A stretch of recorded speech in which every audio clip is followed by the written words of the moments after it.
Well, I bought it well before. Okay, before we met in Saudi Arabia, and so I'm not exactly sure whether I would encourage people to run out right now and buy these cryptocurrencies, but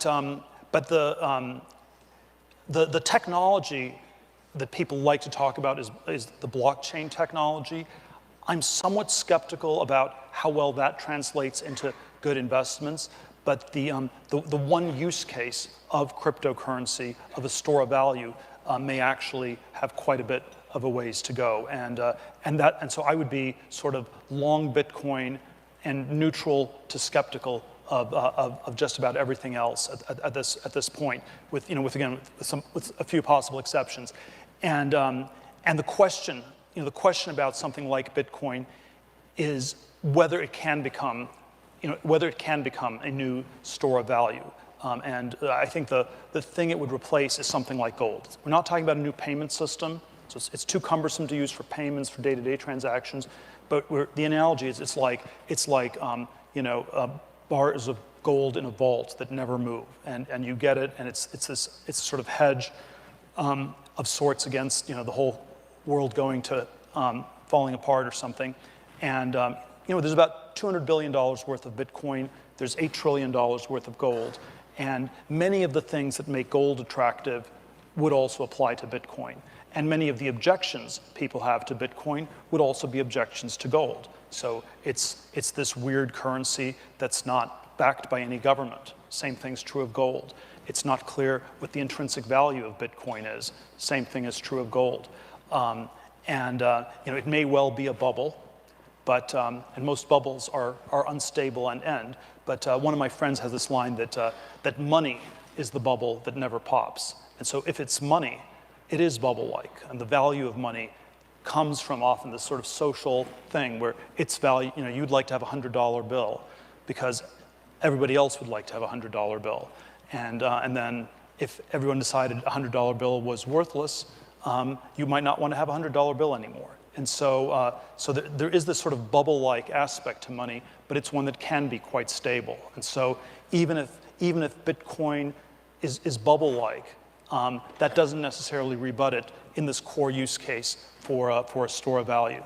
And the part, I would say that there are all these elements that remind me of 99, 2000 that make me nervous. So it's people playing fast and loose with the ICO rules, just like with the IPOs and the dot-com bubble.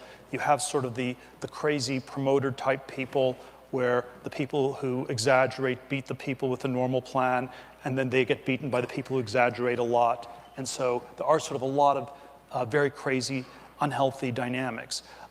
At the same time, it still strikes me as deeply contrarian.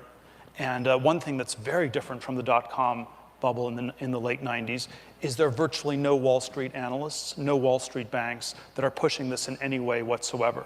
Whereas, if you looked at how many analysts were working on dot-com companies in 99, 2000, that was way too many, and that was probably, sort of another small indicator that it was too consensus. It's been missed in New York City.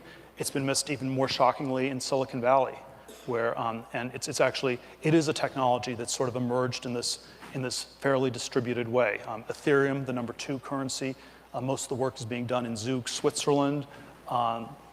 Bitcoin, of course, has this mystery where people don't even know who created Bitcoin. They don't know who Satoshi, the founder of Bitcoin, is. So from a geographic perspective, we have actually no idea where that company got started. That's funny.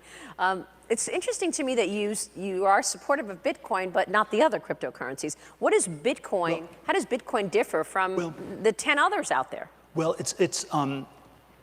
I believe there will be one. My view is that there's going to be one cryptocurrency that will be the equivalent of gold. And so the one, all else being equal, that you should bet on is the biggest one. So gold continues to be gold because it's the main asset class. Maybe it could be replaced by silver, but doesn't seem to be happening. So there's a chance Ethereum could beat Bitcoin. There's a chance some of the others have better features. And so I think it's most likely you'd bet on Bitcoin, and then there's some. And then the thing you have to think about is the product features, are they the ones that you really want in this alternate cryptocurrency? And so there are risks like there's a 51% miner rule where 51% of the miners get concentrated. That can destroy the integrity of the system. there's a risk with the pseudonymity, whether that's not quite the right feature, whether you want it to be more anonymous or more transparent or something like that. So there are questions whether the Bitcoin product is quite the right one, but all else being equal, I think my bet would be that there will be one online equivalent to gold, and the one you'd bet on would be the biggest. And it's come off of the highs, obviously. It got all the way up to 20,000. If it keeps coming down, would you be poised to buy more Bitcoin?